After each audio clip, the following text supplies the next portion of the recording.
What do you think of Pets Go? Gambling, that's it. Pets Go is the latest and greatest installment of the Pet Simulator franchise, except it's actually just a complete joke. If you've been living under a rock, Pets Go is the newest sequel to Pet Simulator 99, except, you gamble.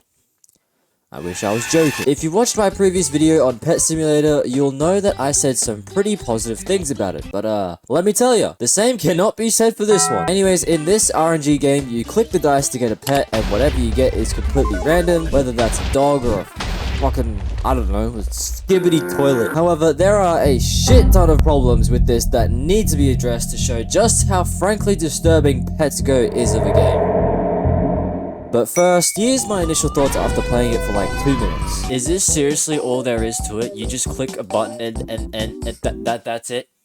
Is that it? You telling me that this is the entire point of the game? Are you serious? This game is literally child gambling. And you're gonna be hearing that a lot today, because that's the reason why I made this video. Alright, let's firstly look at the mechanics. Upon joining the game for the first time, you are greeted with a singular button in which you click a dice and hatch open a pet. There are also upgrades that you can make, such as higher luck perks and faster egg hatching. As you gather better pets, the amount of coins you get from drops begins to increase, which means you then can afford better upgrades, which then leads to getting more money, and so on and so forth. And I think you guys can start to see why this is a problem. Key perks such as a rainbow dice and higher egg luck gives young audiences the incentive to continue playing, because they don't know that their odds for getting an extremely rare pets increases, even if it is the slightest bit. But what takes the cake today are these stupid things. These dumb rolls that are 10,000 times better, give you a guaranteed decent pet, which makes the kids play the game even more, fueling the addiction. I'm gonna lose my mind. I think you guys get the point. Let's move on to the next one, because don't worry, its mechanics is not the only reason for Pets Go's stupidity. You see, when you join, you're met with a really bright, colorful lobby with an extremely simplistic and cute art style. There's an absolute shit ton of greens, light blues, and light pinks, paired with very cartoonish looking pets. Now, by no means do I have a psychology degree or anything, but don't you guys think that someone for like, I don't know, 10-year-old Timmy, the influence of highly saturated colors would essentially fry the brain? I mean, research shows that young children are generally more drawn to colors such as red, yellow, green, and blue, and pink. And what do you know? 4 out of the 5 colors listed here are in the lobby as you join. To add further fuel to the fire though, their sound design is also what hooks people in. I think Bedsheet Ghost's video could summarize this part quite nicely. Traditional casinos use things like bright lights, flashing colors, and loud, satisfying sounds to lure susceptible customers into dumping everything they have into a slot machine. Also forgot to mention, these 6 fucking badges are automatically given to you when you first join the game.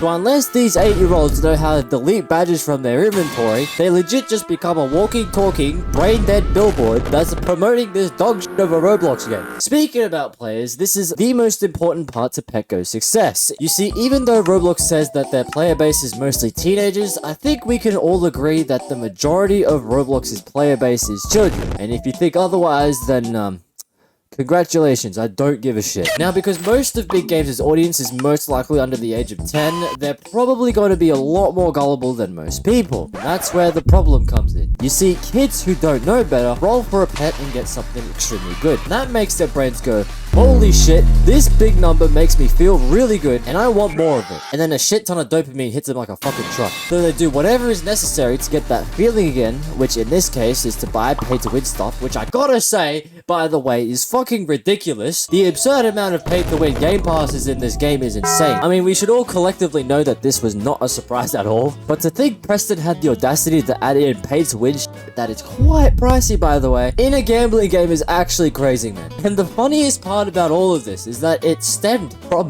one update in Pet Sim 99 that got them 200,000 players all day, every day. You know, you can't help but feel so bad for these kids, man. Like, all of these innocent children are getting trapped in a giant gambling spiderweb, being unable to ever escape the horrific addictions that these games create. Now, let me make this very clear, by the way. Preston knows. He very much knows about this. They are so aware of this that they started to brag about how much they are just doing it anyway for the sake of getting money. But for the record, it is not just Preston.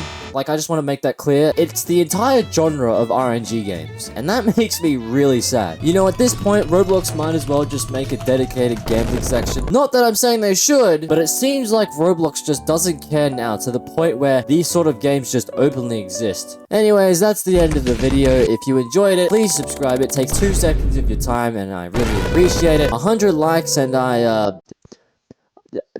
I'll put on these videos where I talk about every single Roblox lawsuit.